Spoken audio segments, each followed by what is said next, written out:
कलिकालानले दग्धान् जीवान् स्रातुं समुद्यतः राजचन्द्रसुधासिन्धुर्नमस्तस्मै स्मराम्यहम् कल्याणपादपारामं श्रुतगङ्गा हिमाचलं विश्वाम्भोजरविन्देवं वन्दे श्रीज्ञातनन्दनम् अज्ञानतिमिरान्धानां ज्ञानाञ्जनशलाकया चक्षुरुन्मीलितं येन तस्मै श्री गुरवे नमः। सत्श्रुतने नमस्कार, असीम उपकारी आत्माने नमस्कार, तारक त्रिपुटीने नमस्कार, माविત્રો मुरपियो मुमुक्षुने नमस्कार, प्रत्येक शुद्धात्म द्रव्यने नमस्कार, सिद्धांत चक्रवर्ती श्री नेमिचंद्राचार्यजीने नमस्कार।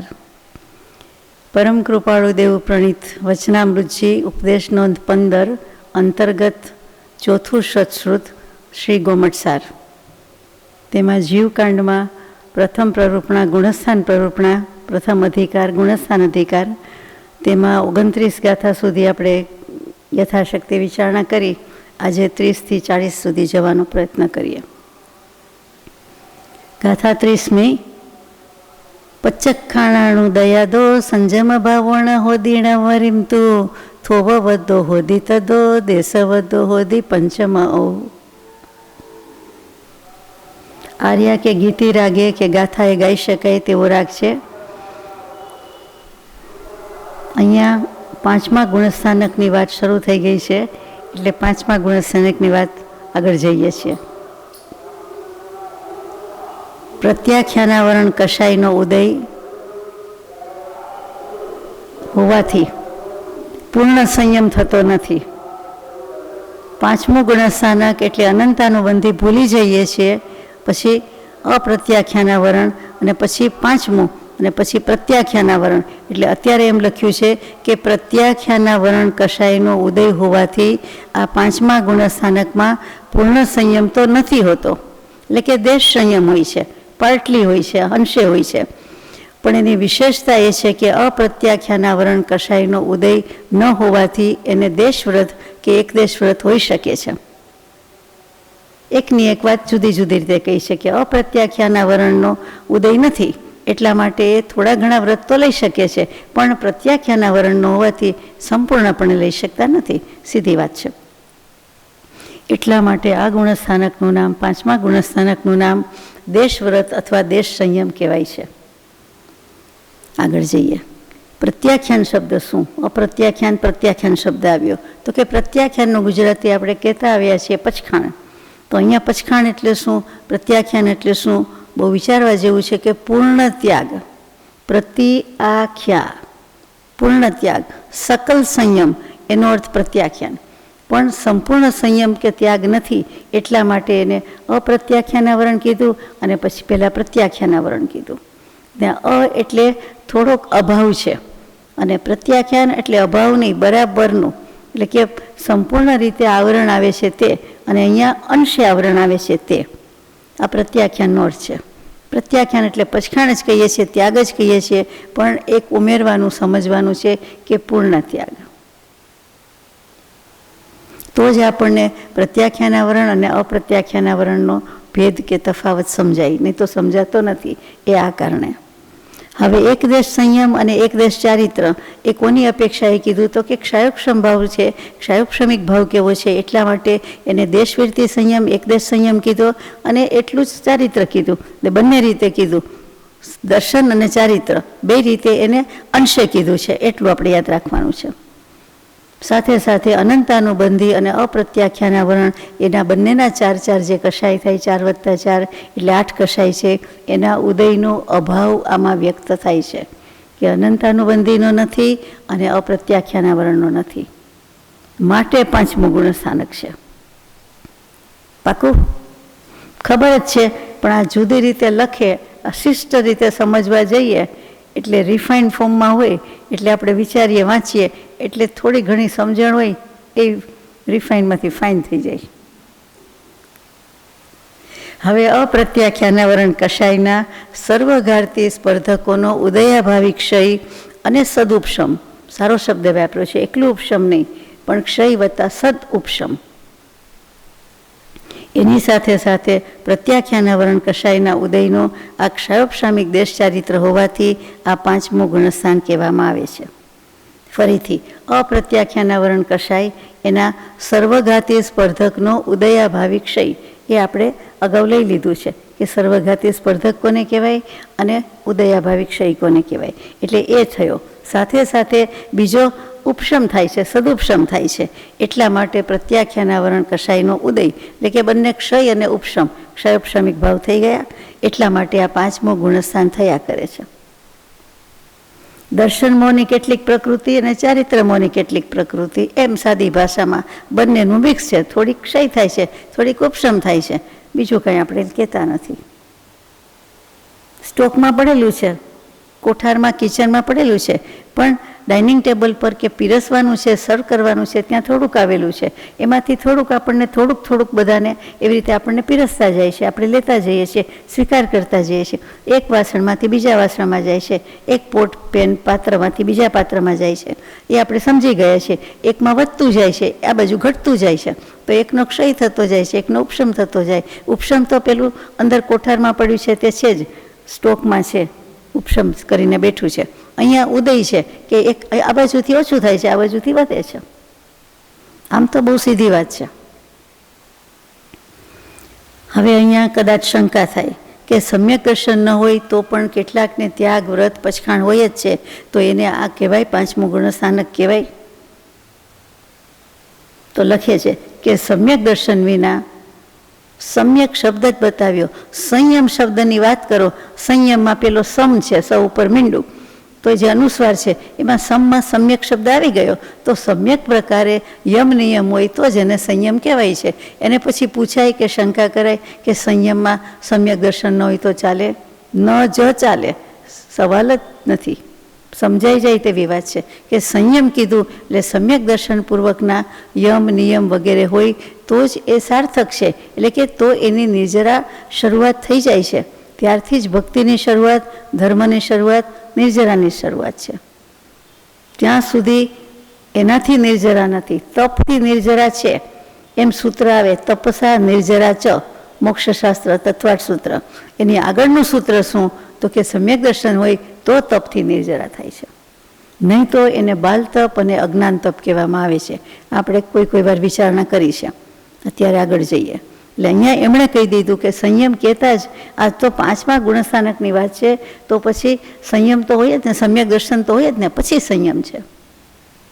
આમ પણ વ્યવહારમાં વિપરીત દેખાય છે, પણ સમ્યક દર્શન થયા પછી એટલે કે મોક્ષ માર્ગની દિશાનું ભાન થયા પછી અને આત્માની દશા થયા પછી સર્વસંગ પરિત્યાગ કે દીક્ષા લેવાની હોય છે. કહી છે શાસ્ત્રોમાં સમ્યક દર્શન શ્રાવકપણામાં, ગૃહસ્થપણામાં થઈ જાય પછી જ દીક્ષા લેવાની હા છે, સર્વસંગ પરિત્યાગની સંમતિ છે. કે વધુ કલ્યાણ અર્થે, કેવલ જ્ઞાન સુધીના પુરુષાર્થ અર્થે અથવા ચોથા ગુણસ્થાનકથી જેટલું આગળ વધાય તેટલું જવા માટે એ દીક્ષા કે સંયમી જીવન છે.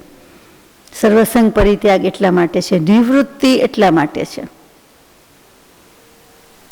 કે હવે બીજી ઝંઝટ નથી, ઉપાધિ નથી, તો કંઈક આત્મકલ્યાણ કરી શકે. એટલે કે મોક્ષ માર્ગ જે રોડ પર ચાલવું છે, રાજ રસ્તો, તો કે મોક્ષનો, સમ્યક દર્શનનો, રત્નત્રયનો, એ માર્ગ ઉપર ચાલવા માટે દિશાનું ભાન કે કઈ દિશામાં આવ્યું, તો કે આ રત્નત્રય જે દિશામાં કહી તે, તો કે એ દિશા માટે જે સમ્યક દર્શન જોઈએ એ દશા કરવી જોઈએ, પછી થાય. એટલે સમ્યક દર્શન શ્રાવક એટલે જ શ્રદ્ધા, વિવેક અને ક્રિયા. જેની સમ્યક શ્રદ્ધા છે, સમ્યક વિવેક છે, સમ્યક ક્રિયા છે, સમ્યક દર્શન વિના હોઈ શકે નહીં. એનું નામ શ્રાવક અને શ્રાવિકા છે.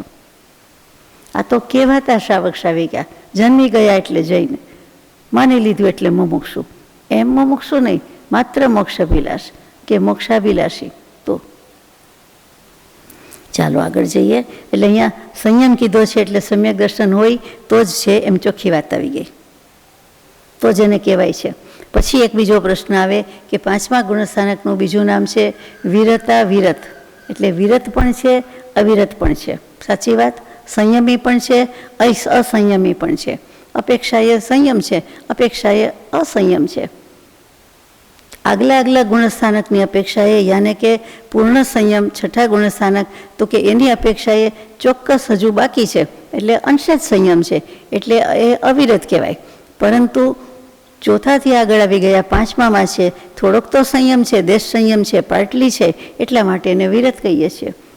વિરત પણ કહેવાય અવિરત પણ કહેવાય, 50-50 આપણી ભાષામાં.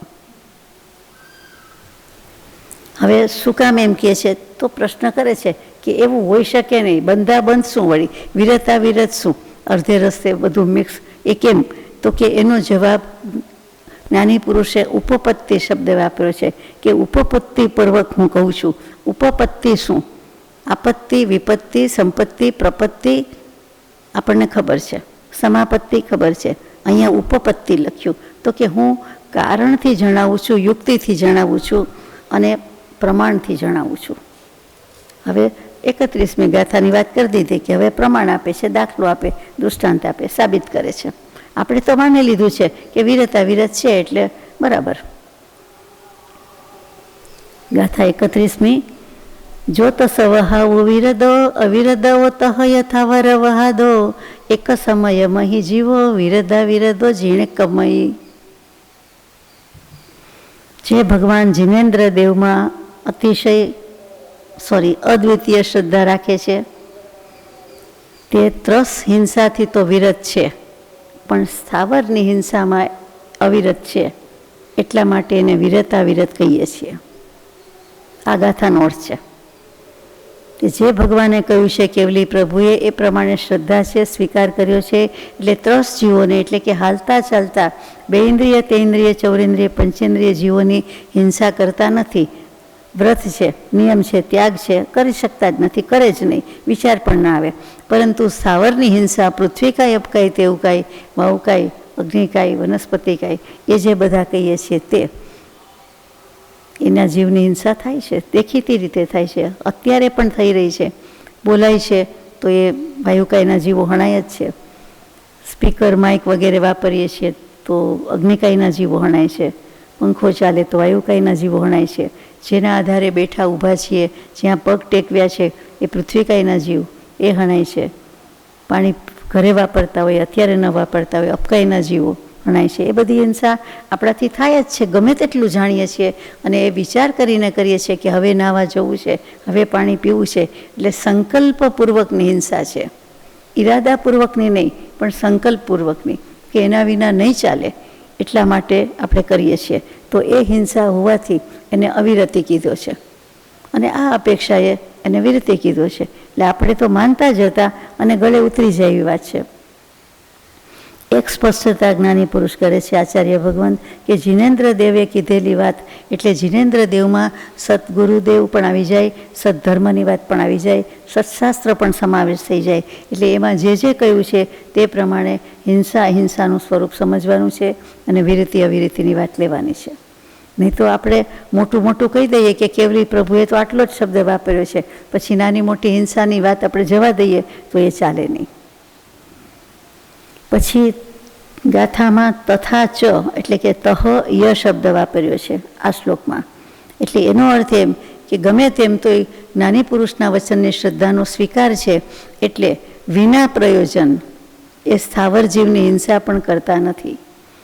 એ ખેદપૂર્વક, પશ્ચાતાપૂર્વક બોલે છે, અથવા તો હવા આવે એવા સાધન વાપરે છે, અથવા પાણી પીવું પડે એટલે પીવું પડે છે, પણ એમાં ખેદ, પશ્ચાતાપ, અવસર, કરુણા બધા ભાવો છે અને જાણી બૂજીને પ્રયત્નપૂર્વક એવા પરિણામથી કરતા નથી. એટલે કે વિના પ્રયોજન એ કરી શકતા નથી. એટલું હૃદય કૂણું છે, અંતઃકરણ કોમળ હોય તોની વાત છે.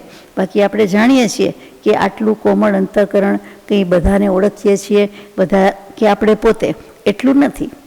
એમ તો આપણે જાણી બૂજીને કરીએ છીએ, વધારે પાણી વાપરીએ કે વધારે પાણી હશે તો જ ચાલશે કે વધારે ટેવ પડી ગઈ, એ શું છે?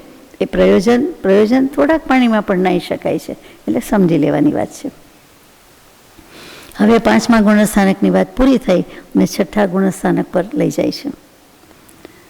ગાથા 32. સંજલણનો કસાય હૃદયાદો સંજમો હવે જમહા મલ જણ પમાદો વિય તમાઉ પમત વીર દોષો. હવે પ્રમત્ત ગુણસ્થાનક આવ્યું 6ઠ્ઠું. એટલે હવે વ્રતમાંથી છૂટી ગયા, ત્યાગમાંથી, તો હવે પ્રમાદ છે નો, તો પ્રમત્ત કયું? સંયમ લીધો છે ને, પૂર્ણ સંયમ કે છે ને પ્રમત્ત કહેવાય જ કેવી રીતે? ગળે ઉતરે એની એવી વાત છે. તો કે સકલ સંયમ છે, પરંતુ પ્રત્યાખ્યાના વરણ કષાયનો ક્ષયોપશમ છે, એટલે કેવો હોય તો કહેવાય પૂર્ણ સંયમ જ છે, હો ચૂકાય.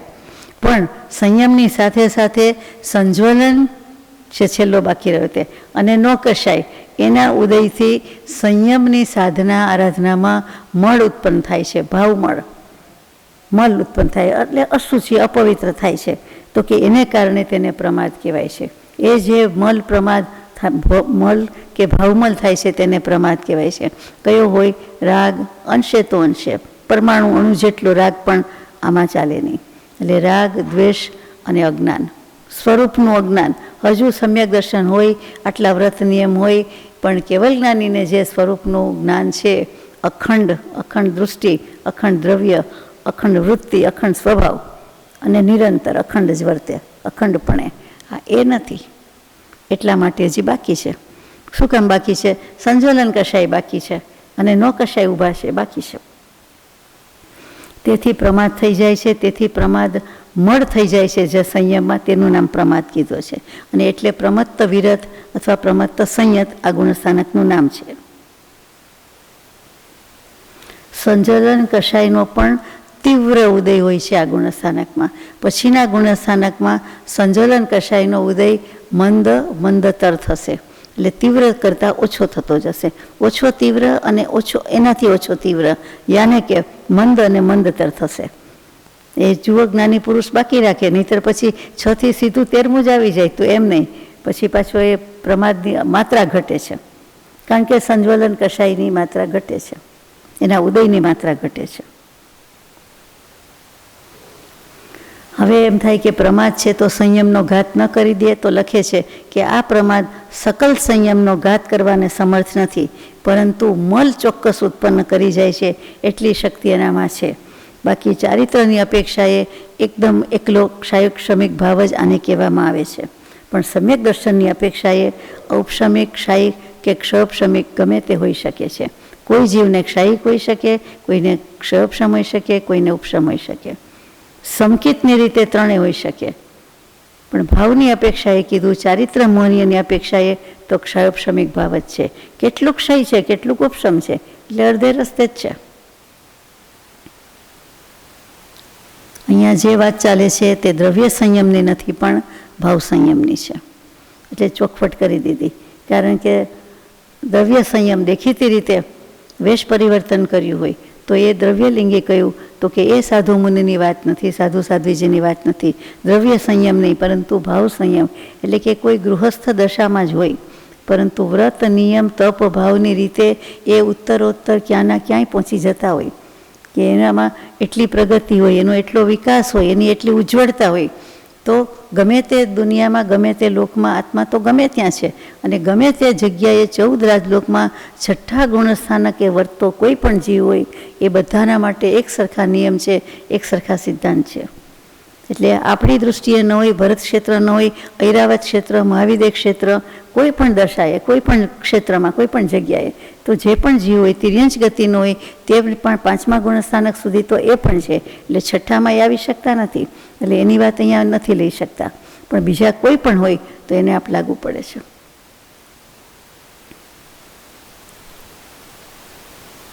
હવે પ્રમત્ત ગુણસ્થાનકની લક્ષણ વાત પૂરી થઈ, વિશેષતા આવે છે. તો ગાથા નંબર 33. વત્તાવત્ત પમાદે જોવસયે પમત્ત સંજદો હોદી સયલ ગુણશીલ કલિયો મહવઈ ચિત્તલાયરણો. ખરા શબ્દ છે. વત્તાવત્ત પ્રમાદે એટલે વિરત અને અવિરત પ્રમાદ. ગુણસ્થાનક છઠ્ઠાની જ વાત છે. એની વિશેષતા શું છે? તો કે સાધુ સાધ્વી છે દ્રવ્યલિંગી કીધું તે હવે તો સમ્યક દૃષ્ટિ છે એટલે દ્રવ્યલિંગી ભાવલિંગી બંને છે, નિર્ગ્રંથ છે. તો મહાવ્રત લીધું છે એટલે છકાઈ જીવના રક્ષક છે. સાધુ સાધ્વીના 28 મૂળ ગુણ કહેવાય. પંચ પરમેષ્ઠીમાં સાધુના ગુણ 28, એ 28 ગુણવાળા છે. એનાથી ભેદ બધા એના પાડી શકે છે. અને વ્યક્ત અને અવ્યક્ત બંને પ્રકારના પ્રમાદ હજી કરે છે, હોય છે, એ આ ગુણસ્થાનકની વિશેષતા છે. સમ્યક દર્શન છે, દીક્ષા લઈ લીધી છે, પુરુષાર્થ બરાબર ચાલે છે, નિર્ગ્રંથ દશાના એક પછી એક સોપાન સર કરે છે, પરંતુ હજી વ્યક્ત અવ્યક્ત પ્રમાદ રહેલા છે. તો વ્યક્ત પ્રમાદ શું ને અવ્યક્ત પ્રમાદ શું? તો કે વ્યક્ત પ્રમાદ દેખાઈ આવે છે, તે એના શબ્દમાં જ અર્થ છે કે જણાઈ આવે છે. પોતાને પણ જણાય છે કે હું પ્રમાદ કરું છું, આને પ્રમાદ કહેવાય. અને બીજો પણ આપણને જાણતો હોવાથી કહી શકે છે કે આનું નામ પ્રમાદ. અમને પણ ખબર પડે છે કે તમે પ્રમાદ કરો છો, પ્રમાદમાં પડ્યા છો વગેરે. એ પોતાને ભાન છે, જ્ઞાન છે, અને બીજાને પણ જ્ઞાન પરિજ્ઞાન છે અને કરાવી કહી શકે છે. એ વ્યક્ત પ્રમાદ એટલે કે દેખી તો દેખાય છે, પોતાને દેખાય છે, બીજાને દેખાય છે. અવ્યક્ત પ્રમાદ શું? તો કે અવ્યક્તનો અર્થ એટલું જ કે વ્યક્તથી વિરુદ્ધ. બીજું કંઈ લખ્યું નથી જ્ઞાની પુરુષે, કે જે દેખાતું નથી, પોતાને દેખાતો નથી, પોતાનો વાંક દોષ પ્રમાદ, અને બીજાને પણ દેખાતો નથી, એ અવ્યક્ત પ્રમાદ. પોતે જ જાણે છે કે આત્મ સ્વરૂપનું વિસ્મરણ મેં કર્યું કે નહીં, એ મને ખબર પડે, પડવી હોય તો પડે, પાડવી હોય તો પડે, પણ બીજાને તો ન જ પડે, નિયમથી ન પડે કે હું આત્મા ભૂલી ગયો, કે હું આત્મા ભૂલી ગઈ, કે નથી ભૂલી ગઈ. તો કે આત્મ સ્વરૂપનું વિસ્મરણ એ જ પ્રમાદ છે. તો કેટલોક અવ્યક્ત પ્રમાદ છે, દેખાય નહીં અને કહી શકાતોય નથી, વ્યક્ત કરી શકાતો નથી. તો કે એ બંને પ્રમાદ હોવાથી એ પ્રમત્ત ગુણસ્થાનક કહેવાય છે. અને એ જે મિક્સ ફિલિંગ છે, ખબર પડે ને ન પડે, વ્યક્ત અવ્યક્ત પ્રમાદવાળું આચરણ છે, એને જ્ઞાની પુરુષે ચિત્તલ કીધું. ચિત્તલ એટલે ચિત્તો, બરાબર? ચિત્રામણ, ચિત્ર, ચિત્રામણ, ચિત્તો. ચિત્તો તો આપણે ઘરનો અર્થ કરીએ છીએ. ચિત્તો કેવો હોય? ચિત્તો એટલે દીપડો કે બેમાં ફરક? અથવા તો એ કેવો હોય? ચટાપટાવાળો હોય. તો કાબર ચિત્રો શબ્દ આપણે બોલીએ છીએ તો ઘણા એને મોડર્ન આર્ટ કહે, એટલે આપણે મોડર્ન આર્ટનું અપમાન નથી કરતા, પણ કાબર ચિત્રો તો બોલાય ને, with no offence to modern art. પાછું એક તો કળા તો કહેવાય, મોડર્ન આર્ટ છે, અને એનું આપણે આશાતના ન કરાય, દોષ ન કરાય. પણ આ મોડર્ન આર્ટવાળું હોય કે કલર ઉપર કલર હોય, એમાં ફરક શું? કાબર ચિત્રમાં શું છે? તો કે એકેય કલર કે ચિત્ર કે જે કંઈ આકાર છે, દેખાય છે, એ સ્પષ્ટ ન હોય, એ ચિત્રામણ જ હોય. એટલે એક ઉપર બીજું, બીજા ઉપર ત્રીજું. બાળકોને હાઈ ક્લાસ આવડે તે આપણે કરવું પડે ને, એ લોકોને સ્વાભાવિક હોય. હા, એ જે ચિત્રામણ છે એ કાબર ચિત્રો. શાસ્ત્રોમાં શબલ દોષ કહેવામાં આવે છે. એક અહીંયા આપણે ચિત્ર જ રાખીએ છીએ, ચિત્ર એટલે કાબર ચિત્રો. તો કે આવા પ્રમાદ અપ્રમાદના ભાવ કરે છે. એટલે કે એક રંગમાં બીજા રંગનો સદભાવ હોય છે, એટલે કે એક રંગ ઉપર બીજો રંગ ચડી જાય છે. હજી તો કંઈક સારો ગુણ સદગુણ પ્રગટાવે ત્યાં તો ઉપર કાળું પીંછી ફેરવી જ દીધી હોય, બ્રશ ફેરવી જ દીધું હોય કે ફરી જ ગયું હોય, એ મોડર્ન આર્ટ. તો કે એક ઉપર બીજો ને બીજા ઉપર ત્રીજો ને બાજુ બાજુમાં હોય ને ઉપરા છાપરી હોય ને આડે ધડ હોય. પ્રમાદ એવો જ છે, આડે ધડ. આત્મ સ્વરૂપ ભૂલ્યા એટલે ચૂક્યા. આપણે આડાવડા દેહ ભાવમાં, સંસાર ભાવમાં, લૌકિક ભાવમાં, પરભાવમાં, વિભાવમાં બધા શબ્દો છે, કોઈને કોઈ રીતે હોઈએ છે, એ પ્રમાદ છે. હવે આ પ્રમાદનું વર્ણન કરે છે. ભેદના વ્યામાં હજી વિશેષતા આવી, પેલા લક્ષણ આવ્યું, વિશેષતા આવી, હવે પ્રકાર ભાંગા અને ભેદની ઝાડ ઊભી થાય છે. પહેલામાં પેલું છે ગાથા નંબર 34માં, વિકહા તહા કસાયા ઇન્દ્રિય નિદાત હેવ પર્ણય ચદુ ચદુ પર્ણ મેઘેગમ હોતની પ્રમાદાહું પર્ણસ પર્ણરસ. પહેલામાં પેલી વિકહા એટલે વિકથા. એક શાંતિથી ધીમેકથી વાંચીએ ને કે આખા દિવસમાં 24 કલાકમાં એક જ ગાથા વાંચવાની છે કે મોઢે કરવાની છે કે યાદ કરવાની છે કે વિચારવાની છે, તો બધું જ આવડી જાય એમ છે, એકો એક શબ્દ સમજાઈ જાય. વિકહા એટલે વિકથા.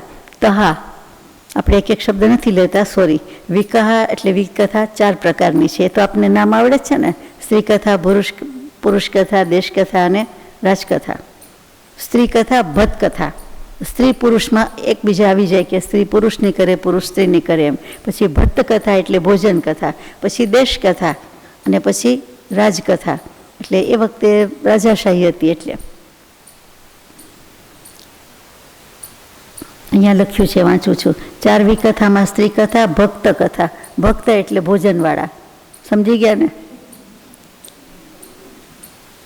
અભક્ત એટલે ન જમે તે ઉપવાસ કરે તે, જમે ત્યારે ભક્ત એમ.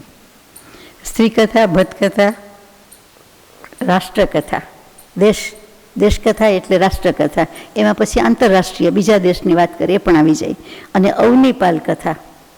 નેમિચંદ્ર સિદ્ધાંતાચાર્ય અવનીપાલ એટલે પૃથ્વીનો પાલક એટલે કે રાજકથા. રાજાશાહી જતી એટલે રાજકથા લખ્યું છે. 4 કશાય કયા તો કે ક્રોધ, માન, માયા, લોભ. 5 ઇન્દ્રિય કઈ, કાયા, જીભ, નાક, આંખ ને કાન. એ આપણા માટે અવયવથી કહીએ. બાકી સ્પર્શેન્દ્રિય, રસેન્દ્રિય, ઘ્રાણેન્દ્રિય, પછી શ્રોતેન્દ્રિય તો છેલ્લી આવે, ચક્ષુ ઇન્દ્રિય, આંખ જ ભૂલી ગયા. પછી એક નિદ્રા અને એક પ્રણય એટલે કે સ્નેહ. આમાં પ્રણય આવે છે હિન્દી ભાષા, સંસ્કૃત ભાષા. આપણે ગુજરાતીમાં સ્નેહ કહીએ છીએ કે જ્યાં ને ત્યાં સ્નેહ એટલે ઘી તેલ જેવી ચિકાશ, એટલે એ સ્નેહ જ બરોબર છે. સ્નિગ્ધતા, ચીકણો પદાર્થ, ચિકાશ ચોટી જાય.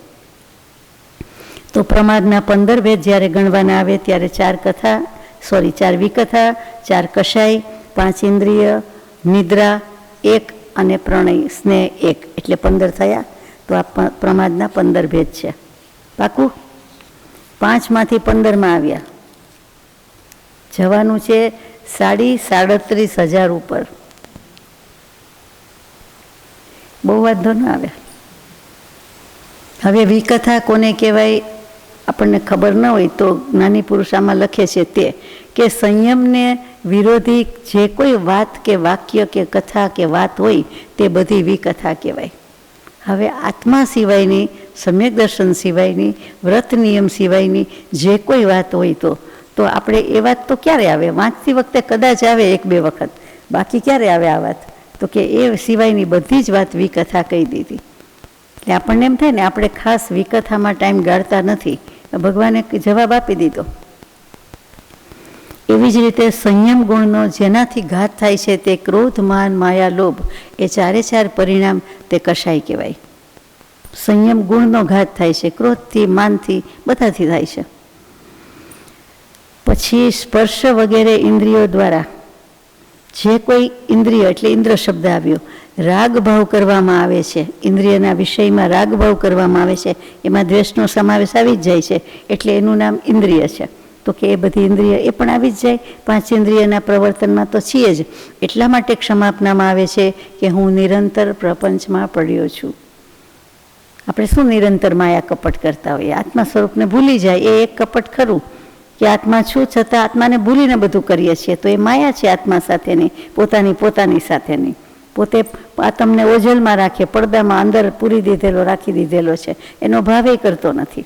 એટલે આપણને લાગુ પડે છે. અને બીજું પ્રપંચ 5 ઇન્દ્રિયના વિષયો એ જ માયા કપટ, બીજું શું હોય? નિરંતર ક્યાંથી હોય? એક સમયનું અંતર નથી. 5 ઇન્દ્રિયના વિષય એ આપણી ભેગાને ભેગા, સાથે ને સાથે છે. એટલા માટે આપણને બોલાવડાવે છે કે નિરંતર પ્રપંચમાં પડ્યો છું. ત્યાં પ્રવત્તા પંચ એટલે વિસ્તાર નહીં. વૈદિક ભાષાનો અર્થ વિસ્તાર નથી થતો. અહીંયા માયા કપટ નહીં, પણ મુખ્યત્વે 5 ઇન્દ્રિયના વિષયમાં.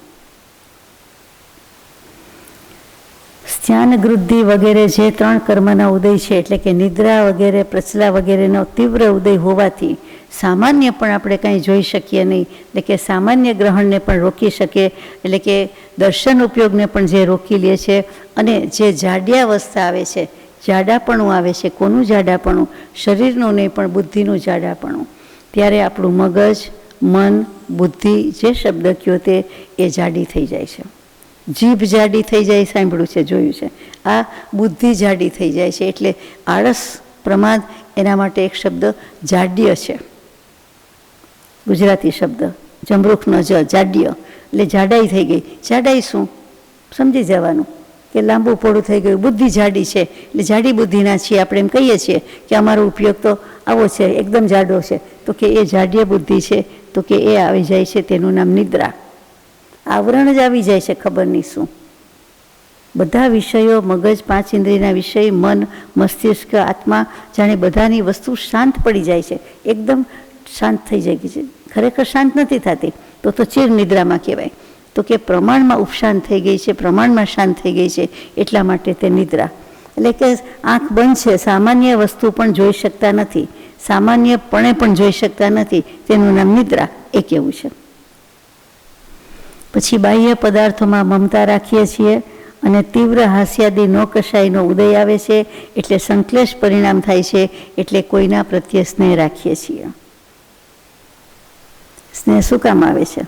તો કે બાહ્ય પદાર્થનું મમતા કે બુદ્ધિ છે, બહિરાત્મ દશા છે, એટલે બાહ્ય પદાર્થોનું હોય જ, ચીજ વસ્તુનું મહત્વ હોય અને બધી વ્યક્તિનું મહત્વ પણ હોય, એટલે એના પ્રત્યે મોહ માયા મમતા થાય છે.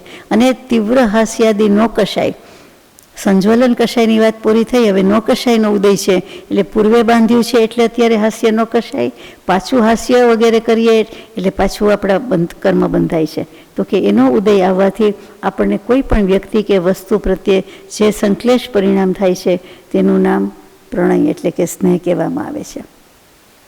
મોહ થાય છે, સાદી ભાષામાં મોહ છે, માયા છે, મમતા છે, વસ્તુનો કે વ્યક્તિનો. ટૂંકમાં સંજ્વલન કશાયનો તીવ્ર ઉદય અને નો કશાયનો ઉદય એટલે જીવ અનુષ્ઠાન કરવામાં સમ્યક દર્શનના ગુણ પ્રગટી ગયો છે, પછી જે કંઈ અનુષ્ઠાન કરવાના હોય, જે ભાવ કરવાના હોય, તેમાં તેને અસાવધાની આવે છે, અનાદર આવે છે, એનું બીજું નામ આપણે પ્રમાદ કહીએ છીએ. તે અસાવધાની કહેતા જાગૃતિ રહેતી નથી, અજાગૃતિ થાય છે, એટલે કૃપાળુદેવની શૈલીથી ઉપયોગ ચૂકી જાય છે. તે અસાવધ થયા, ધ્યાન ન રાખ્યું, હોશિયાર તો એટેન્શનમાં નહોતા, અલર્ટ નહોતા, એનું નામ પ્રમાદ. બરાબર તાળો મળે છે એટલે એ ભાવ થઈ જાય છે. થોડોક પણ અનાદર થઈ જાય ને ધર્મના અનુષ્ઠાન કે કોઈ ધાર્મિક વ્યક્તિ કે કોઈ પણ, તો એ પણ આપણને પ્રમાદના ભાંગામાં જાય, તરત જ જાય. આ તો બહુ કર્યા કરે છે. સદભાવથી કેવું હોય પણ સેજ દુર્ભાવની લકીર આવી જાય, એમાં સેજ છાંટ પડી જાય એટલે તરત જ આપણા પક્ષે તો પ્રમાદના ખાતામાં એની ખતમણી થઈ જ ગઈ. જેમ કે સારું કહેવાના ભાવ સાથે શબ્દ ઉચ્ચાર કે ભાવ કરીએ, વ્યક્ત કરીએ, પણ જેવું કહેવા જઈએ ત્યાં વસ્તુ ભાવ કે ટોન બદલાઈ જાય. અનુભવ છે આપણા બધાનો થોડો ઘણો, તો કે એ બદલાઈ જાય છે. એટલે ત્યાં સમજવું કે તરત જ એ પ્રમાદના ભાંગામાં ગયું, અનાદર આવ્યો અથવા અસાવધાની આવી, ઉપયોગ અંશે પણ હલબલી ગયો, ચૂકી તો ગયા છે, પ્રમાદ તો આવ્યો છે. હવે આવો ને આવો પ્રમાદ કર્યા કરીએ અને રહ્યા કરીએ તો પછી મેળ ક્યારે પડે? તો કે આ પ્રમાદનો કાળ, આ ગુણસ્થાનકનો સમય માત્ર એક અંતર મુહૂર્ત જ છે. 2 ઘડીમાં 48 મિનિટમાં એક સમય ઓછો એટલો જ વખત આ ભાવ રહે છે, વધારે ભાવ રહી શકે નહીં. એટલે કે પ્રમાદમાંથી એ અપ્રમત્ત થઈ જાય છે. કંઈક સારા ભાવે કરતા જ હોય ને, ગુણ કરતા હોય, બીજી બધી ભાવ કરતા હોય, ક્રિયા કરતા હોય, તો કે એ બધા અનુષ્ઠાન વખતે એ બધા ભાવની જે શ્રેણી માંડવાની વાત તો પછી છે હજી, પણ એ બધું આગળ પ્રગતિ થતી હોય ત્યારે, તો કે ત્યારે અપ્રમાદ છે. કોણ ના પાડે છે? નાની પુરુષ ના પાડી શકે જ નહીં. જીવ પોતે અપ્રમત્ત હોય તો કેવી રીતે ના પાડે? એટલે કે એ ખરું પણ પ્રમત્ત ભાવ વધુમાં વધુ કોઈ આટલી વાર રાખી શકે, એટલે તરત જ અપ્રમત્ત થઈ જાય છે, એટલે આગળ મોકલે છે. હજી 7મું ગુણસ્થાનક આવ્યું નથી તો અપ્રમત્ત કેવી રીતે મોકલે? તમને પ્રશ્ન ન થાય? મને તો થાય કે પ્રમત્તમાંથી અપ્રમત્ત હજી આવ્યું તો નથી, પહોંચાડ્યા તો નથી 7મામાં. 6ઠાની જ વાત ચાલે છે.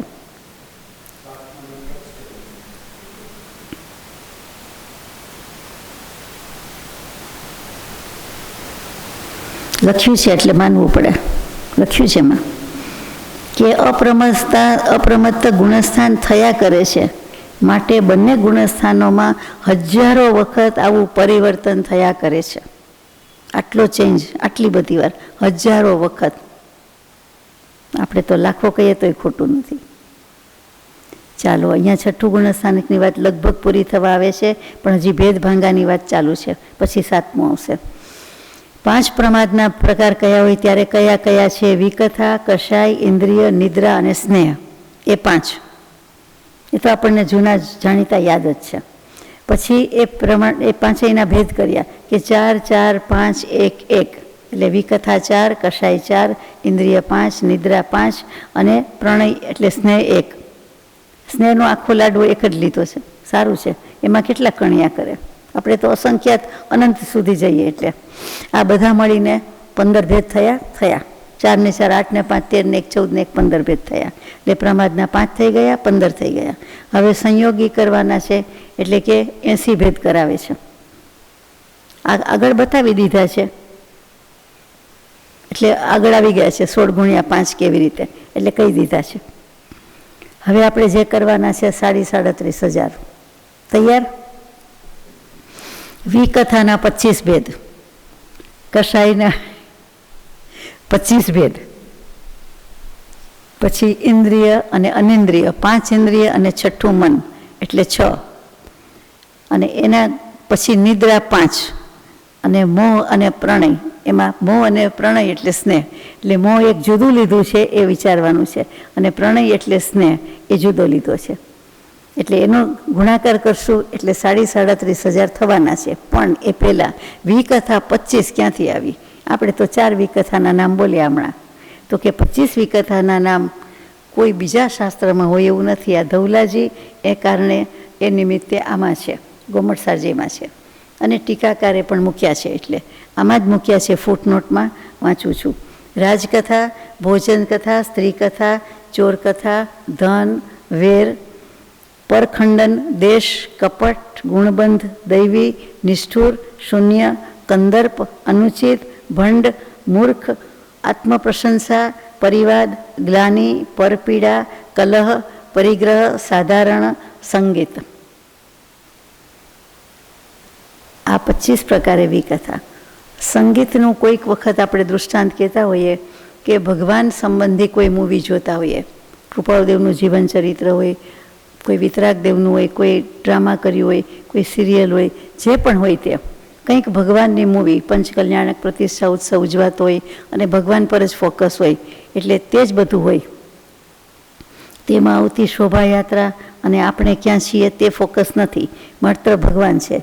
તો પણ એ જોતી વખતે એમ કહીએ કે આમાં માથું કપાઈ જાય છે, આમાં હાથ કપાઈ જાય છે, આ ઊંચું આવ્યું, આ નીચું આવ્યું, આ સ્પષ્ટ નથી, આ સુંદર છે, આમાં ભાવ છે, આમાં ભાવ ન હોઈ શકે, વગેરે વગેરે જે થાય એ બધા વિભાવ, પરભાવ, વિકથા કહેવાય.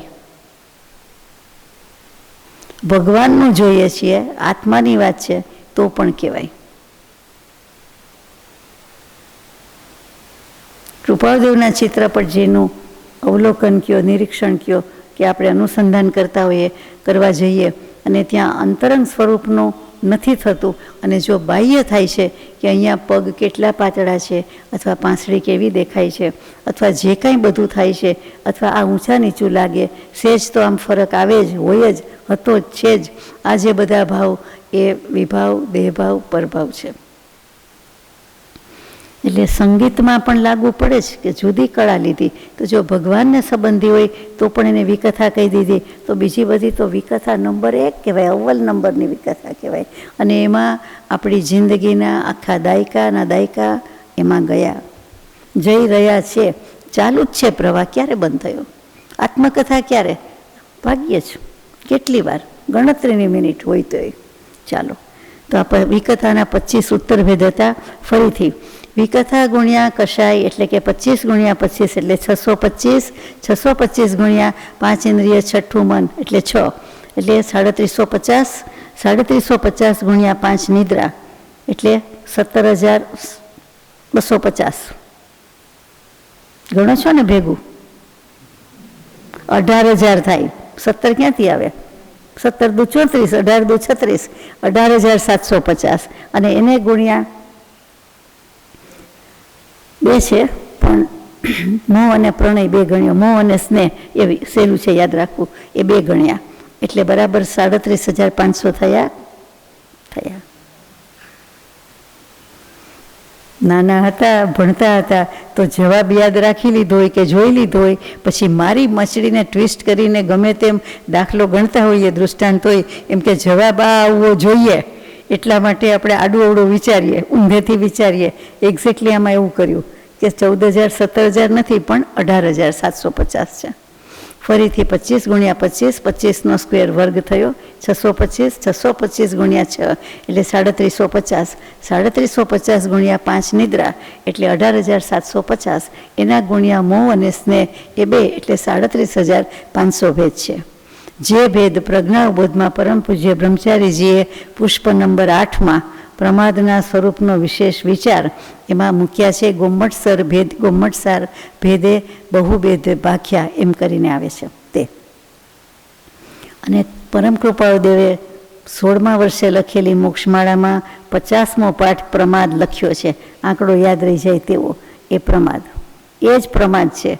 અને પરમ કૃપાળુદેવે પ્રભુશ્રીજીને થોડા વર્ષ પછી સાધના આરાધના ચાલુ છે એમાં એમ કહ્યું કે ઉત્તરાધ્યન સૂત્રના 32મા અધ્યયનની મોઢા આગળની 24 ગાથા મનન કરશો, ત્યાં પ્રમાદ નામ લખ્યું નથી. આપણને ખબર હોય, પ્રભુશ્રીજીને ખબર પડી ગઈ હોય, આપણે તો શોધી કાઢીએ કે અનુક્રમણિકામાં 32મું અધ્યયન કયું છે, તો કે પ્રમાદ. પ્રમાદને રહેવાના સ્થાનક એ અધ્યયન એની મોઢા આગળની એટલે ફર્સ્ટ 24, પહેલી 24 આગળની 24 એ ગાથા મોઢે કરશો, મનન કરશો. એટલે મોઢે તો હતી જ, દીક્ષા લેવાના હોય એટલે કેટલાક શાસ્ત્રો મુખપાઠ હોય જ. આજે પણ એ પ્રણાલિકા છે સ્થાનકવાસી અમને એમાં દર્શવૈકાલિકજી, ઉત્તરાધ્યનજી, આ બધું તો મિનિમમ રિક્વાયરમેન્ટમાં આવે કે મોઢે હોય જ, મુખપાઠ હોય જ, આખું જ શાસ્ત્ર. અને એના અધ્યયનની તો પછી મોઢે કરશો નહીં, મનન કરશો અને અનુપ્રેક્ષણ કરશો. જેમ 20 દોહામાં લખ્યું તેમજ કેવું લાગ્યું હશે પ્રભુશ્રીજીને કે મને આમાં જે કાંઈ પ્રમાદ રહ્યો હોય, હું જ્યાં પણ પ્રમાદ ગણતો કરતો હોઉં એ કાઢવાનો છે. તો કલ્પના કરવાની કે કૃપાળુદેવે એમને કીધું, મહાવીર સ્વામીએ ગૌતમ સ્વામીને કીધું, કૃપાળુદેવે એમને કહ્યું, તો આપણે એમનું વાંચીએ જ છીએ તો ખબર જ પડી જ જાય કે આ પ્રમાદ જેવી તેવી વાત નથી, જેવો તેવો શત્રુ નથી. પ્રમાદે જીવનું ભૂંડું કરવામાં કંઈ બાકી રાખ્યું નથી. જીવને પ્રમાદમાં અનાદિથી રતિ છે, પણ રતિ કરવા યોગ્ય કંઈ દેખાતું નથી. પ્રમાદ કરવા યોગ્ય છે જ નહીં, પણ ખબર નહીં એ જ ગમે, એમાં જ રમમાણ છે, એમાં જ રમ્યા કરે છે. ચાલો આગળ જઈએ. હવે આપણે ગોમટસારની યાદગીરીથી વિચારવાનું છે કે આપણે કરવાનો નથી. પૂજ્ય અંબાલાલભાઈને પણ પ્રમાદ આવી જશે એમ કહ્યું કૃપાળુદેવે, પાછું કહ્યું કે ના ના અમારા નિમિત્તે કારણે પછી નીકળી જશે, જતો રહેશે. ને ગયો, એ સન્મુખ હતા, હાજર હતા તો થયું, વિદ્યમાન હતા, એની માથે હતા તો થઈ શક્યું. આપણે જઈએ ગાથા નંબર 35. હવે પ્રમાદના 5 પ્રકારનું વર્ણન કરવું છે. આપણને મુકતા નથી હજી, ભેદભાંગા હવે શરૂ થાય છે. સંખાતઃ પથ્થારો પર્યટણ રઠ્ઠતઃ સમુદિઠ્ઠમ એદે પંચપયારા પમદ સમુખિતણેયા. ણેયા એટલે જ્ઞેય, ન છે જ નહીં એટલે જ્ઞનું હણ થઈ જાય છે, ણેયા. પ્રમાદના વિશેષ વર્ણન માટે શ્લોકમાં શું એક શબ્દ આવ્યો? સમુખકીર્તન, એટલે કે પ્રમાદનું સમુત્કીર્તન કરવા માટે, એટલે કે પ્રમાદના ગુણલા ગાવા, કીર્તન કરવા માટે. પ્રમાદ જ ગાવો છે હજી એમ કે છે. અને પાછું સમ્યક પ્રકારે બધી રીતે, બધી બાજુથી, એટલે ગુણલા ગાવા છે, ભેદભાંગા કેવા છે, એટલે સમુત્કીર્તન શબ્દ બહુ સુંદર છે. એટલા માટે વિશેષ વર્ણન માટે, ટૂંકમાં વધારે વિગતમાં જવા માટે એના 5 પ્રકાર પાડવામાં આવ્યા છે: સંખ્યા, પ્રસ્તાર, પરિવર્તન, નષ્ટ અને ઉદ્દિષ્ટ. ફરીથી સંખ્યા, પ્રસ્તાર, પરિવર્તન, નષ્ટ, ઉદ્દિષ્ટ. ચાલો, બધાને યાદ રહી ગયા. હવે આ 5ની વ્યાખ્યા, અર્થ તમે સમજી ગયા છો, પણ મારે તો સમજવો પડે એટલે લઈએ. તો કે આલાપ. આલાપ એટલે આપણને સંગીતનું હાઈ ક્લાસ સુરાવલી છેડાતી હોય અને આપણા કાનમાં રેડાતી હોય એ ગમે. આલાપ લેતા હોય આ કરીને, ક્લાસિકલ મ્યુઝિકમાં કેવું લે, બહુ સુંદર લેતા હોય, ગમે એને બહુ ગમે, ન ગમે એને ન ગમે. તો કે એ આલાપ અને અહીંયા આલાપ શું? તો કે અહીંયા આલાપ અથવા પ્રાકૃત ભાષામાં શાસ્ત્રોમાં આલાવા શબ્દ આવે છે. ઘણીવાર અલાવા કે આલાવા લખ્યું હોય, આ છે સાચું. તો એ આલાવા એટલે આલાપ, અને કોઈ વાર આલાપક લખ્યું હોય, બંને એક જ. એટલે આલાવા એટલે બીજું કાંઈ નથી. આલાપ એટલે ભંગના કથનનું વિધાન. એટલે જે ભંગ એટલે પ્રકાર, ભેદ ભંગ ભંગ આ બધું એક જ. તો કે એના કથનનું વિધાન, કે મારે હવે પ્રમાદના પ્રકારની વાત કરવી છે, તો હવે હું કહું કે ચાલો આલાપ, એટલે પ્રમાદના આલાપ. પ્રમાદના આલાપ એટલે આ એક જાતની સંગીત જ છે ને, એટલે એના વિશે કેવું છે એમ પ્રસ્તાવના કરીએ એમ. ટૂંકમાં આલાપ એટલે ભંગના કથનનું વિધાન. ભંગ એટલે પ્રકાર. પછી અક્ષ શબ્દ આવે છે. આ 5 પ્રકાર સમજવા માટે જ છે આ જ શ્લોકમાં આગળ આવે છે. આમાં અક્ષ, અક્ષય એટલે એમનેમ અક્ષ કોઈ કહે એટલે આત્મા, અક્ષ કહે એટલે આંખ, અક્ષ કહે એટલે ઇન્દ્રિય, આંખ આવી ગયું ચક્ષુ એમ, એટલે અક્ષ. અને ન ક્ષયતી એટલે અજર અમર અવિનાશી કહીએ, તે જેનો ક્ષય નથી થતો, તે અક્ષ એટલે અક્ષય કહીએ છીએ તે. એ બધું અક્ષના અર્થ થાય. અહીંયા અક્ષનો અર્થ પારિભાષિક શબ્દ છે, બિલકુલ જુદો છે, કે ભેદ કે ભંગ. પ્રકાર, ભેદ ભંગ આવે એટલે અહીંયા પ્રકાર જ સમજવાનું છે. કોઈ પણ ભાંગા, ભંગ, ભેદ, પ્રકાર એટલે અક્ષ. અક્ષ એટલે પ્રકાર. તો એકલો પ્રકાર શબ્દ લખે તો ન ચાલે, ન ચાલે. ધવલાકારને પૂછવા જવું પડે કે એમાં અક્ષ હોય એટલે બધામાં પછી અક્ષ આવે. અક્ષ સંચાર એટલે એક ભેદથી અનેક ભેદમાં પલટાય તે. 1, 2, 7, 8 સંખ્યા થઈ. પછી કહું કે આના 5 પ્રકાર, આના 4 પ્રકાર. તો કે બધાના સરવાળા ગુણાકાર વગેરે કરીએ એટલે સંખ્યા બદલાતી જાય, જગ્યા બદલાતી જાય. બરાબર છે? એકમ દશકની જગ્યા કેવી બદલાતી જાય. આંકડો લખે 25 છેલ્લે આવતું હોય, અને પેલું 25 લાખ કે 25,000 એમ કહીએ તો પહેલાં લખવાનું હોય, અને છેલ્લે બોલ્યા હોય એ પહેલું છેલ્લે આવે એમ, પછી 725 એમ આવે. એવી રીતે એ બધી સંખ્યા સ્થાન બધું બદલાતું હોય. એટલે કે એક ભેદ અનેક ભંગમાં ક્રમથી પલટાય તેનું નામ અક્ષ સંચાર. સંચાર એટલે ચાલવા માંડ્યું એમ, બીજું કાંઈ નહીં. સંખ્યા ચાલવા માંડી આગળ આગળ એમ, સમજાય જાય ને? ભેદ ભાંગા હોય આગળ આગળ ચાલતા જાય. પછી સંખ્યા. સંખ્યા શું? તો કે ભેદની ગણના. સંખ્યા એટલે નંબર, રોજ બોલીએ, પણ સંખ્યાનું ડિફાઇન કેવું કરવું કેવી રીતે? તો આમાં એમ આવ્યું કે ભેદ ગણના. એટલે જે કોઈ ભાંગા પ્રકાર હોય એની ગણતરી કરવી. ગણના એટલે ગણતરી, એટલે સંખ્યા એટલે ગણના, ગણતરી. કોની? તો કે અહીંયા ભેદ શબ્દની વાત છે, પ્રકારની વાત છે સંખ્યા. હવે વધારે આવે છે કે સંખ્યા તે અક્ષર સંચારનું નિમિત્ત વિશેષ છે. હવે આ સંખ્યા આગળ આગળ જતી જાય એ ક્યારે? તો કે આપણે લખતા હોઈએ, બોલતા હોઈએ તો. અહીંયા લખવાની વાત કરીએ છીએ તો કે તો આગળ આગળ જાય, નહીંતર આગળ આગળ કેવી રીતે જાય? અને બોલતા હોય તો બોલવામાં કે 5, 55, એકમ, દશક, 100, 1000 એમ બોલતા જઈએ તો વધતી જાય છે.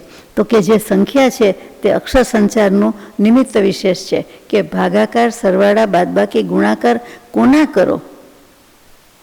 જે સંખ્યા હોય તેના થાય ને, અને તે કરવામાં નિમિત્ત કોણ થાય છે? તો કે આ સંખ્યા. કોના કરો? કેવી રીતે કરો? આના ભાગ્ય આટલા, પણ કાંઈક તો સંખ્યા આપવી જ પડે, એટલે એને નિમિત્ત કીધું. પછી તેનું સ્થાપન કરવું તે પ્રસ્તાર. વિસ્તાર કહીએ છીએ, પથારો કહીએ છીએ, તેમ પ્રસ્તાર તો સમજાય કે તેનું સ્થાપન કરવું. અહીંયા વિસ્તાર નથી પણ સ્થાપન કરે છે. એટલે કે સંખ્યા લખી ગયા, બોલી ગયા તો કેવી રીતે લખીએ? ક્યાંક સ્થાપના કરી, અથવા ક્યાંક મૂકી, અથવા આની ગણતરી કરવાની છે એટલે વસ્તુ ક્યાંક લઈને બેઠા અથવા ઊભા રહ્યા, પણ એની સ્થાપના તો થઈ ને. વસ્તુને કંઈક સ્થાપી તો ખરીને, ક્યાંક રાખી તો ખરીને એમ. તો કે તેનું સ્થાપન કરવું તે પ્રસ્તાર. પછી અક્ષર સંચાર શું? તો કે પરિવર્તન થયા કરે છે, તે સંખ્યા બદલાયા કરે છે. 5 ગુણ્યા 5 એટલે સંખ્યા તો લખવા બોલવામાં એટલી જ છે, પણ એનો સરવાળો શું થઈ ગયો? ગુણાકાર સંખ્યા વચ્ચે સંજ્ઞા આવી ગઈ, એટલે એનો જવાબ તો 25 જ આવે. 5 ગુણ્યા 5 પછી 25 બોલવું, લખવું જ પડે. એટલે તે પરિવર્તન થઈ ગયું, કે 5નું પરિવર્તન 25માં થઈ ગયું. એવી કોઈ પણ સંખ્યા હોય, 6, 50, 30 કહીએ તો 6 ને 5નું પરિવર્તન 30 રૂપે થઈ ગયું એમ. એટલે પરિવર્તન એટલે અક્ષર સંચાર. પછી છે સંખ્યા ધારીને તે અક્ષરની ઉત્પત્તિ કરવી, તે એ નષ્ટ. નષ્ટ શબ્દ, નષ્ટ એટલે નાશ, અહીંયા નાશ નથી. જે સંખ્યા ધારી અને તેનાથી અક્ષરની ઉત્પત્તિ કરી તેનું નામ નષ્ટ છે. તમે કોઈક સંખ્યા ધારી, 5 સંખ્યા ધારી, પછી અક્ષર એટલે એના પ્રકાર, તો કે 5ના પ્રકાર 2 છે, કોઈ પણ સ્મો અને સ્નેહ, એટલે 5 ગુણ્યા 2 કરવા જ પડે, કાં 5 ને 5 કરવા પડે સરવાળો, કાં 5 ગુણ્યા 2 કરવા પડે, એટલે 2 થયું. તો કે સંખ્યા ધારી પછી એને અક્ષરની ઉત્પત્તિ કરીએ એટલે એનો નષ્ટ કર્યો, એટલે કાં તો એનો સરવાળો આવ્યો ને કાં તો એનો ગુણાકાર આવ્યો, એ જે જવાબ આવ્યો તેને નષ્ટ કહેવાય છે. આપણે આગળ ભણવું ન હોય તો કાંઈ નહીં, પણ આજે તો સમજવું જ પડે. પછી અક્ષર ધારીને સંખ્યાની ઉત્પત્તિ કરવી તે સમુદિષ્ટ. અક્ષર ધારવાનો આપણે કોયડો લેવાના છીએ, મગજમાં બરાબર ઉતારવાના છીએ, આજે નહીં તો કાલે. તો અક્ષર ધારી એક સંખ્યા ધારી લીધી, પછી સંખ્યાની ઉત્પત્તિ કરવી તે સમુદિષ્ટ છે, એમ આનો અર્થ થાય છે. એટલે કે જવાબ લેવો, એનો જવાબ કાઢવો. 5 ગુણ્યા 5 ને 5 વત્તા 7 વત્તા 2 ગુણ્યા 4 ભાગ્યા 5 એમ લાંબુ સૂત્ર કરીએ તો જવાબ તો લેવો જ પડે ને. પછી લખીએ ગયે શું થાય કે બોલીએ ગયે શું થાય, એટલે ઇક્વલ ટુ જે છેલ્લે જવાબ આવે એનું નામ સમુદિષ્ટ. સમ ઉદ્દેશ ઇષ્ટ, જે વસ્તુ કહેવાનો ઉદ્દેશ હતો એ બધી રીતે સમ્યક પ્રકારે પૂરું થયું તેનું નામ સમુદિષ્ટ. કે 37,500 ગણાવી દીધા તો એ સમુદિષ્ટ કહેવાય સાદી ભાષામાં. આપણે જેમને જવાબ આપીએ, સપ્રેમ સુપ્રત કરીએ કે આ બધે શીખડાવ્યું, સમજાવ્યું, આના જ નામ છે બધા. આમાં અક્ષર ને સંખ્યા ને બધું એ જ છે, બીજું શું છે. ચાલો 5 શબ્દ ફરીથી. સંખ્યા, પ્રતર, પરિવર્તન, નષ્ટ અને સમુદિષ્ટ એ 5ની વ્યાખ્યામાં એક નવી આપણે મૂકી, તે આલાપ અને અક્ષર જે આમાં મૂકેલી છે, શબ્દોમાં મૂકેલું છે, એટલે આપણે લેવું પડે કે આની વાત કરીએ છીએ. હવે ગાથા નંબર 36, એમાં પહેલું સંખ્યા મૂક્યું છે, એટલે સંખ્યાની ઉત્પત્તિનો ક્રમ બતાવે છે કે કેવી રીતે સંખ્યા થાય. સંખ્યાની ઉત્પત્તિનો ક્રમ એટલે વિચારમાં ગયેલી. સવ્યેપી પુવભંગા ઉવરીમ ભંગેસુ એકમેકેસુ મેલંતી તિયકમસો ગુણિદે ઉપજદે સંખ્યા. બધા જ આગળના ભંગ ભાંગા છે તે દરેક ભંગમાં, દરેક પ્રકારમાં મળે છે. એટલે કાંઈ એકડા બગડા પાંચડા સાતડા એક જ પ્રકાર માટે નથી. તમે પ્રમાદનો કોઈ પણ શબ્દ લાવો, કોઈ પણ પ્રકાર લાવો, બધાને ક્રમ કે સંખ્યા તો લાગુ પડે જ છે. એકડા બગડા કોઈના થયા નથી, થવા નથી, બધાના છે, એમ કેવું છે. હવે ક્રમથી ગુણાકાર કરીએ તો એની સંખ્યા ઉત્પન્ન થાય છે. સંખ્યાની ઉત્પત્તિ કે સંખ્યા કેવી રીતે આવે, જવાબ કેવી રીતે આવે, એમ તો કે એ સંખ્યા કેવી રીતે આવે તો ચોખ્ખું કહી દીધું. આપણને બીજા ચોથા ધોરણમાં ગણિત ભણાવતા હોય એવી રીતે છે કે ભાષા જુદી છે કે ક્રમથી ગુણાકાર કરવાથી સંખ્યા ઉત્પન્ન થાય છે. તે સાચી વાત છે, આપણે સ્વીકારીએ છીએ. 2 ગુણ્યા 2 એટલે 4, 5 ગુણ્યા 5 એટલે 25 કે કોઈ પણ ગુણાકાર કરો થાય છે. હવે પ્રત્યેક વિકથા છે એ પ્રત્યેક કશાયની સાથે જ હોય છે. કાંઈ પણ વિકથા કરીએ, આત્મા સિવાયની વાત કરીએ એટલે એમાં કોઈને કોઈ કશાય તો છે અને છે. આપણે એમ માનીએ કે નિર્દોષ વાત છે કે હવામાન આવું છે, કે આજે ગરમી છે, કે આજે શિયાળો છે, કે આજે ઠંડુ છે, તો એમાં કશાય ક્યાં આવ્યો તો કે કશાયનો અર્થ સમજવાનો છે કે ક્રોધમાન માયાલોપ તો પછી છે, પણ કશ અને આઈ એટલે ઇન્કમ, આવક, લાભ આપણી પાસે આવે છે. ને કશ એટલે કૃષિ, ખેતી. કોણ આવે છે? કર્મોની ખેતી, એટલે કર્મો થાવે છે, કર્મ આપણી પાસે આવે છે એટલે કશાય. પછી ક્રોધમાન માયાલોપ વગેરે થયું. તો આટલું તો સ્વીકારીએ છીએ કે કોઈ પણ વિકથા કરીએ એટલે એ પ્રત્યેક કશાય એની સાથે જ છે. એમાં બતાવે છે કે 4 ગુણ્યા 4 કે 5 ગુણ્યા 5. આપણને હવે એમાં રસ નથી, સમજી ગયા કે 4 વિકથા હોય તો 4 કશાય, કે કયો કશાય આવે તો એક જ કશાય હોય તો એકે ગુણવાના, 4 કશાય હોય તો 4 ગુણવાના, પણ સમજી શકાય એવી વાત છે. એટલે આગળ જઈએ છીએ. હવે એ જે વિકથા કે કશાય ઇન્દ્રિય છે એની સાથે આવે છે. વિકથા સાથે કશાય રહેલો છે, કશાયની સાથે ઇન્દ્રિય રહેલી છે. કેવી રીતે કશાય થયો? કંઈક બોલ્યા તો થયું ને, કંઈક આપ્યું તો થયું ને, કંઈક ટચ કર્યું તો એમ થયું ને. આ તો એકદમ જ રફ છે, સ્પર્શ છે, આ તો એકદમ સોફ્ટ છે. એવા જે બધા ભાવ થાય છે, આ ગમે છે, આ નથી ગમતું, અથવા આ તો લિક્વિડ છે, મને એમ કે ટેબ્લેટ હશે, એવો આ તો એનો ભૂકો લિક્વિડ છે, આ તો લિક્વિફાઈડ થઈ ગયું છે. તો એમ જે બધી વાત થયા કરે છે, તો એમાં ઇન્દ્રિયનો આવે જ છે, કાયા, જીભ, નાક, આંખ, કાનનો ઉપયોગ. એટલા માટે 5 ઇન્દ્રિય પણ ભેગી જ છે, ઊંધેથી લીધું છે. એટલા માટે 80 પ્રમાદની સંખ્યા થઈ જાય છે કે તમે વિકથા ગણો, કશાય ગણો, ઇન્દ્રિય ગણો, એટલે ચોકે ચોકે 16 ગુણ્યા 5 એટલે 80 થાય છે. તો એમાં આપણે ક્યાં ના છે? પણ એમણે સમજાવીને કીધું ગણિત છે. પછી એક મોહ અને સ્નેહ છે, એ તો એક જ છે, એટલે એના ગુણ્યા ગમે તે કરો તો પણ જવાબમાં કંઈ ફરક પડે નહીં. સાચી વાત? 40 ગુણ્યા 1 40 જ આવે, 50 ગુણ્યા 1 કે ગમે તે ગુણ્યા 1, 25 ગુણ્યા 1 કે 5 ગુણ્યા 1, એક જ. સંખ્યામાં ફરક ન પડે, જવાબમાં ફરક ન પડે, ટોટલમાં ફરક પડે નહીં. સરસ, આ યાદ રાખવાનું છે, આગળ આવશે બધું. પછી એમ કહી દે છે કે માટે એનો ગુણાકાર કરવાની જરૂર નથી, પણ આપણે તો ગુણાકાર કરી જ દીધો કે 5 ગુણ્યા 1. હવે 37મી ગાથા છે, લઈએ. પઢમમ પમદ પમાણમ કમેણ નિખીવીય ઉવરિમાણમ ચ પિંડમ પડી એકેકમ નિખીતે હોદી પથ્થારો. પથારો આવ્યો શબ્દ, પ્રસ્તારનું જ છે. એટલે પથારો શબ્દ પ્રાકૃતમાં છે, એટલે આપણે બોલીએ છીએ કે બહુ પથારો છે ઘરમાં, તો અથવા તો પરિગ્રહના પથારા બહુ છે. તો પથારો બોલીએ છીએ ત્યારે એમ થાય કેવો શબ્દ પથારો ને પથારી. તો પથારીમાં તો સંસ્તારક આવે અને આમાં પ્રસ્તારક આવે. પથારો, પથારી એટલે પથારો, પ્રસાર, પ્રસ્તાર. પથ્થારો એટલે પથ્થર નહીં પણ પથારો, પાથરેલું છે તે. અહીંયા હવે જરાક પ્રસ્તારની વાત આવી. સંખ્યા શબ્દની વાત પૂરી કરી દીધી. પ્રમાદના 5 પ્રકાર આપણે ગણ્યા હતા: સંખ્યા, પ્રસ્તાર, પરિવર્તન, નષ્ટ, ઉદ્દિષ્ટ. સંખ્યાની વાત પૂરી થઈ ગઈ. હવે બીજી આવી પ્રસ્તારની વાત છે. એમાં જરાક વધારે ઉપયોગ રાખવાનો છે. એમાં વિરલન શબ્દ આવ્યો છે. આ વિરલન શું? વી સ્વને રસવઈ વી, ર લ ન, વિરલ ઉપરથી વિરલન. કોઈ પણ સંખ્યાને એક એક કરીને ફેલાવવી. ગણિત જેને મેઇન સબ્જેક્ટ હોય એને પારિભાષિક શબ્દ છે વિરલન, એમાં આવે. એડવાન્સ મેથેમેટિક્સમાં આવતું હશે, આપણે તો ભણ્યા નથી. એટલો અઘરો શબ્દ, એવો અપ્રખ્યાત નથી, એમ તો જાણીતો છે. તો કોઈ પણ સંખ્યાને એક એક કરીને ફેલાવવી.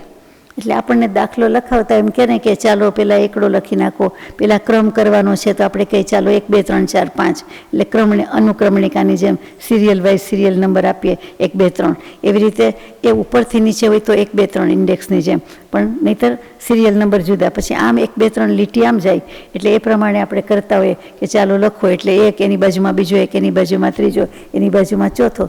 4 કશાયની વાત હોય તો 4, 5ની હોય તો 5, એવી રીતે કરતું જવાનું. તો આપણે 4ની વાત અહીંયા મૂકી હોય તો 4 એકડા કર્યા એમ માની લ્યો. અત્યારે એની બાજુમાં 1111 લખ્યું ટૂંકમાં, એમ બહુ થાય તો કમ્પ્યુટરની ભાષામાં એકાદ સ્પેસ છોડીને લખવું, એટલે આપણને સમજાય, દેખાય બરાબર. વિકથા પ્રમાદના 4 પ્રમાણ, એના વિરલન કરીને 4 એકડા કરીને આ પ્રમાણે નિક્ષેપણ કરવું, એટલે કે લખવું અથવા મૂકવું, આ રીતે. એટલા માટે હું કહું છું. પછી નીચે 4 કશાય લખવા છે, એટલે એની નીચે અપોન, ઓબ્લિક કહીએ, અપોન કહીએ રાધર, તો કે 4 ચોગડા લખવા 4 કશાયના, 4 4 4, એટલે 4 એકુ 4 થાય, ચોકે ચોકે 16 થાય, અને 4 ને 4 8 ને 4 12 ને 4 16 થાય. એટલે એવી રીતે સરવાળા બાદ બાકી, નટ બાદ બાકી, સરવાળાને ગુણાકાર આવ્યા કરે, અને 5 પછી બાજુમાં લખાવે. હજી આમાં નથી લખાવતા, તો 16 ગુણ્યા 5 80 થઈ જાય. નહીં તો આ 4 અને 1 એમ કરીને 16 કરાવી દીધા આપણને. એટલે એ પ્રમાણે ગુણાકાર કરવાનો. 5 નો હોય તો 5 5 રાખવાનું. એમ ટૂંકમાં પરસ્પર ગુણાકાર કરવાથી 16 ગુણ્યા 5 એટલે 80 પ્રમાદના ભાંગા થઈ જાય છે. તેમ આ ગાથાના અંતે મૂકે છે. આટલું શીખડાવવા માટે આટલી ગાથા લખવાની, ટ્રાન્સલેશન કર્યું હોય, ટીકાકાર લખે, અને આપણને ગુજરાતી કે ઇંગ્લિશ મીડિયમ જે ભણ્યા હોય તે એ ગુજરાતી પ્રાઇમરી સ્કૂલમાં ગણિતમાં કેટલું જલ્દી શીખવાડી દીધું હશે, ગુજરાતીમાં કે ઇંગ્લિશમાં કે કોઈ હિન્દીમાં ભણ્યું હોય તો એમ.